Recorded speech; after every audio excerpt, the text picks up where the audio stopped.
Greetings everybody, greetings from the ARC for Executive Forum in Orlando. Today we're talking about autonomy in process industry, and with us our guest is Mr. Axel Lawrence, which has joined our community a few times. Thanks for joining again. Thanks for having me. All right, so maybe we'll start with, yes, autonomy sounds very powerful. Let's define in a real application, what does it mean in the context of process automation?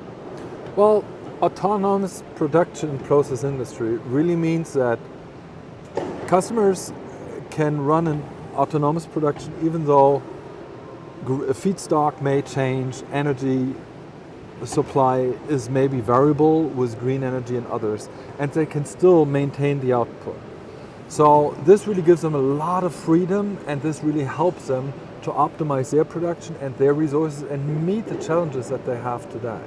In order to do that, we have to enhance today's advanced process control with new technologies to make it more flexible and use the data that is available today based on large language models and optimizing the advanced process control that is available in order to give that freedom and that autonomy of the modules in the production from the inbound logistics through the processes all the way up to the outbound logistics.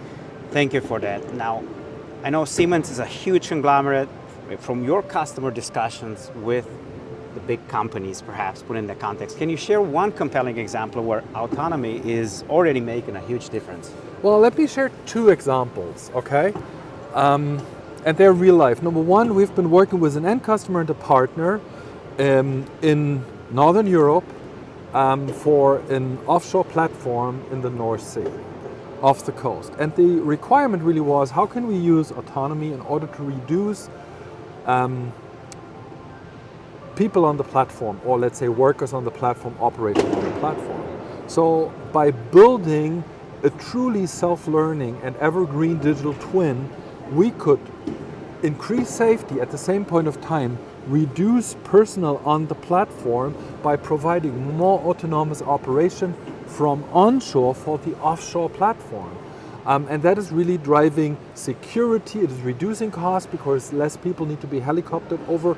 And hey, by the way, it is also helping significantly to optimize the processes. Got it. Now, let's go a level deeper on this. What enablers do you see? You've mentioned digital twins perhaps, but as essential to make autonomy a reality, and how much do you already see that in place today at the companies, the bigger companies that you see? Well, in order to make it happen, you need three things.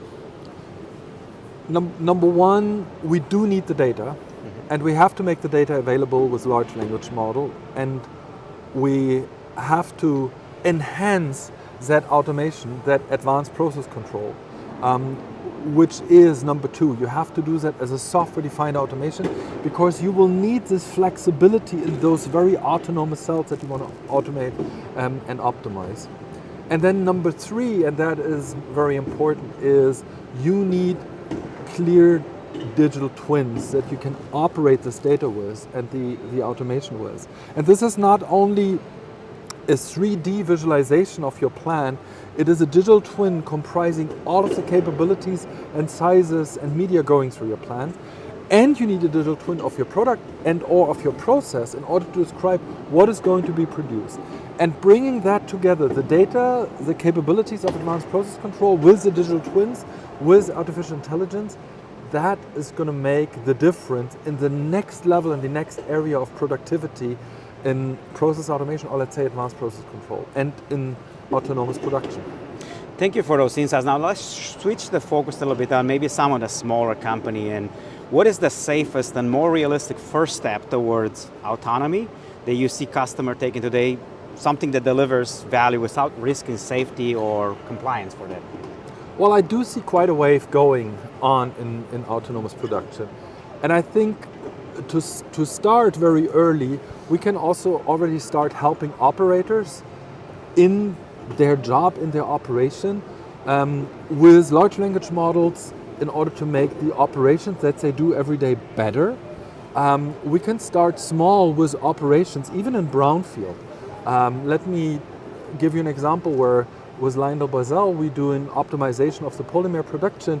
Now, the polymer production in a stable production environment with stable KPIs is something you can do very well with today's available advanced process control. It is getting difficult because if you want to change the grades of the polymer during production.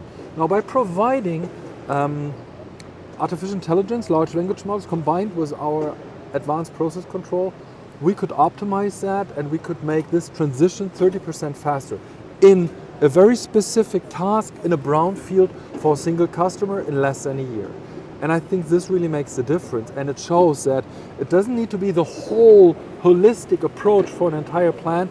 It can also be one scope of one plant, or it could be one group of people like operators that are supported with a tool like our Easy, helping operators in our process control systems to really get into a dialogue with your tools, with your operation system, with your control system, and say, hey, what is the facts behind this behavior? Thank you for those examples. Now, looking ahead a couple of years, what innovation or breakthroughs do you expect to move the needle towards autonomy in the process industries? I think that large language models will be more and more common. We see them already today in the engineering, and we help small customers. A very good another example, start of Turn to X is a hydrogen company, a hydrogen startup, and they're using our technology in order to rapidly reduce cost in the engineering and startup and tendering of their modularized hydrogen plants, and then during the operation, because they reuse the digital twins that we're using. And this is happening today.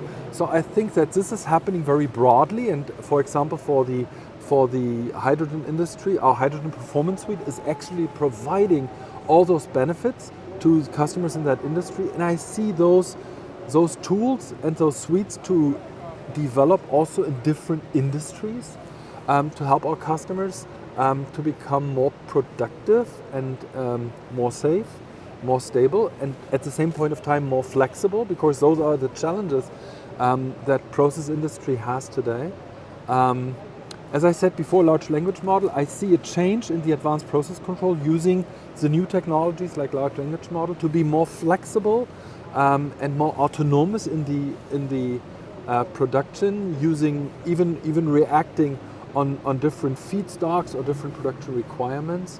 And I also see that this is becoming more and more implemented into our portfolio. Take, for example, our new process control system, PCS Neo, which is based on those technologies, where we implement those technologies step by step and also integrate them in the installed base with our installed base of PCS 7 control system. I see a lot of them happening in our company, but also in the industry in general, helping to move into that direction.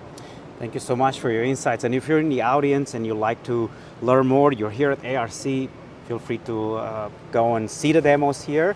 If not, there's also a working workshop tomorrow morning during breakfast that you can meet some of the experts on Axel's team. Absolutely. And then, hey, last and not least, if you see that after the ARC forum and you've missed it, well, then come and see us at the Hanover Fair. Looking forward to the Hanover Fair. Thank you for the insights. Thank you so much. Yeah.